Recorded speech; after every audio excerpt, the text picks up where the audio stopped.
Hello everybody, welcome back to my channel. My name is NK and you're currently watching Tea Time. Cheers!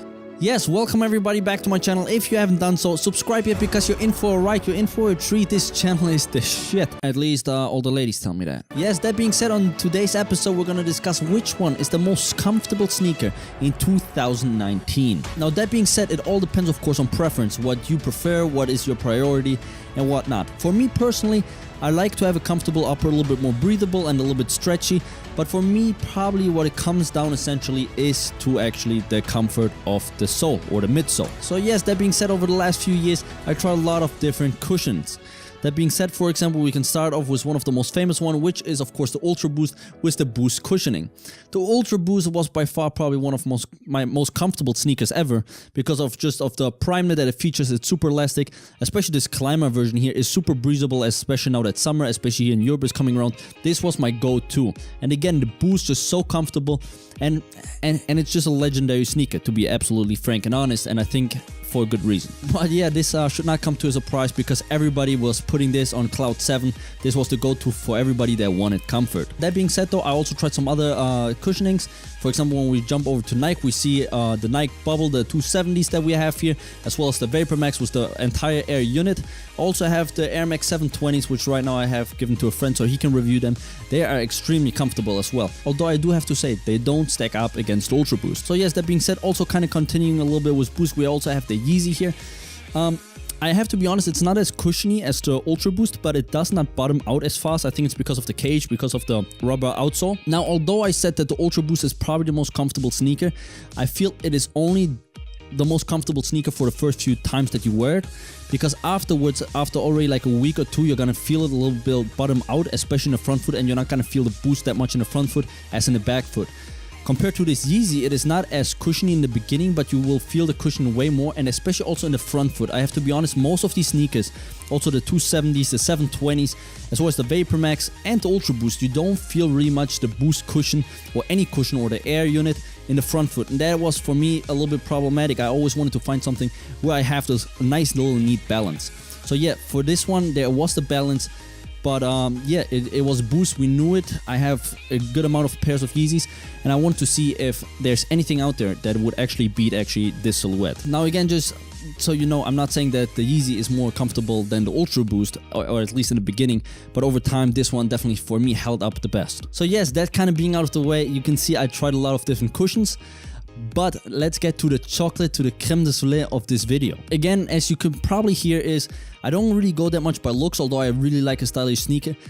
I mainly like a comfortable sneaker, and I was looking for a long time for something that could maybe beat the Ultra Boost, and I found actually something that actually does compete. And for me, honestly, personal opinion of course, but I know that you guys would agree, I found something that is more comfortable than the Ultra Boost. Now, that being stated, I do not know how they are gonna feel after a while. I'm bashing a little bit Ultra Boost because it does bottom out relatively quickly compared to other things. For example, the YEEZY really does not bottom out, or until now I did not feel it.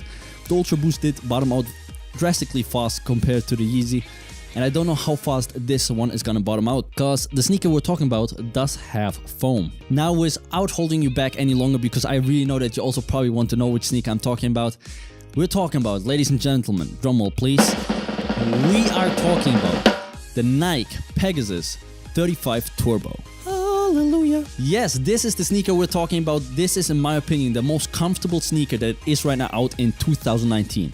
And also, it is hella light, especially when you compare it to the Ultra Boost. No weight, like this is like a feather. So before you guys bash on me, I know this is not an everyday or casual sneaker. This is a running sneaker. This should be a performance-driven sneaker. And of course, it's also built like it.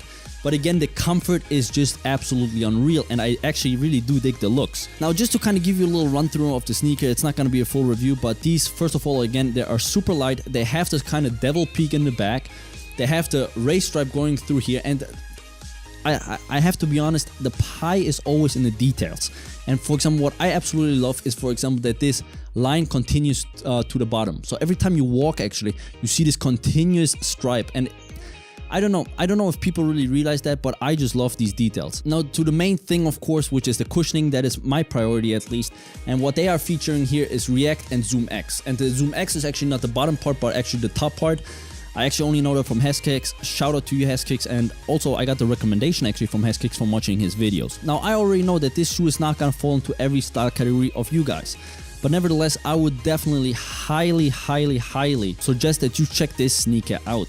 I mean, it is again crazy comfortable. The cushioning is unreal. It really just, it feels way more responsive than Boost, and you have more cushioning. At this point, you might enter in critical thinking and go like, hey, you just bashed the other sneakers for not having enough cushioning in the front foot. How is it with this sneaker? Well, I am more than glad and happy to tell you guys that this one has a shit ton of cushion in the front foot. This is the first sneaker where I can literally tell you guys with 100% honesty that I feel in the ball of my foot the cushioning.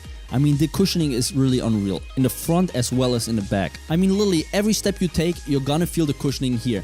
Now, the cushioning also has a very weird pattern. In the front there, you can see like a little bit more like this arrow shape, and it's so that the kind of cushion does not really collapse, and it's very different in the front foot than it actually is in the back foot. In the back foot, you can see a lot of wrinkles, where in the front, through this kind of arrow shaped and kind of how it's going in, you're not gonna see wrinkles, and it's just gonna kind of fold a little bit. But it really is very reactive, and you really get a lot of feedback from this cushioning. Now, I know that a lot of people, maybe some haters, are gonna doubt this decision, especially the Ultra Boost lovers, the Yeezy Boost lovers. You're gonna be like, hey, can Nike really make a shoe that is more comfortable than Ultra Boost or feature cushioning that is better than Boost? And I have to tell you, they achieved it. I don't know if it's the Zoom X, I don't know if it's the React or just a combination, but it is definitely more comfortable than the Ultra Boost. That being said, because I slanted all the other sneakers, we have to still see and check how they're gonna hold up. I don't know if it's just gonna be the first week. I only had these shoes now for actually 4 to 5 days. It was a little bit complicated. I had to send one pair back because there was a little bit of a quality issue, and this is now my second pair.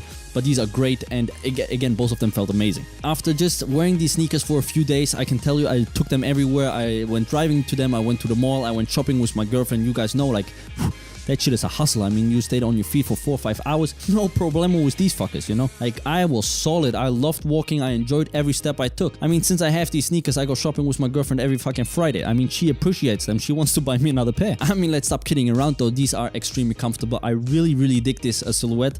And there are some different colorways. Maybe this colorway does not really fit your style. There's also a fully black version almost. Well, actually there is not a full black version. It's just that the upper is black and the sole is normally always white. Still, I really dig actually this colorway. I like a little bit this contrast, and I also like this kind of feature or this little detail that it is from like a race line. I don't know, Nike really pulled the trigger here, and you're currently looking at a happy customer. Now, something I'm actually curious about, maybe you guys can help me a little bit. I already tried the Nike React many times, actually the older version that came out already in 2018. I was not really blown away, and it was really not more comfortable than Ultra Boost. I put them side to side, and I was really not. So I'm not entirely sure that I really convinced you that this shoe is actually better than the Ultra Boost. But for this sake of this video and also for my own curiosity, I actually went to an Adidas store and tried on some fresh new Ultra Boost because I thought, hey, these are maybe worn down. I put these ones side to side, and maybe it's a little bit of a bias, or maybe because they're used and I can't be as comfortable as new ones. I literally had the Ultra Boost on one foot and the Nike Pegasus Turbo 35 on the other, and the comparison for me, it was like night and day. Like, I really did feel that the Pegasus is better. I know that over video you can only convince people that much, and maybe you still don't believe me, or maybe you think, hey, maybe I have a fucking crooked foot, or maybe my foot is half dead or something. I can guarantee you that shit ain't the case. I'm not some fucking Quasimodo over here. That being said, boys and girls, don't take my word for it. Try it yourself. I'm telling you, you're not gonna be disappointed. And I definitely officially give on this channel the Nike Pegasus Turbo 35 the new #1 spot in comfort. So yes, if you guys want to obtain this Yeezy, a few crucial details. It costs $180, exactly like the Ultra Boost. And if you're looking, or if you might not cop the, for example, the Yeezys that are coming out, the black Yeezys, God bless, fuego. Damn.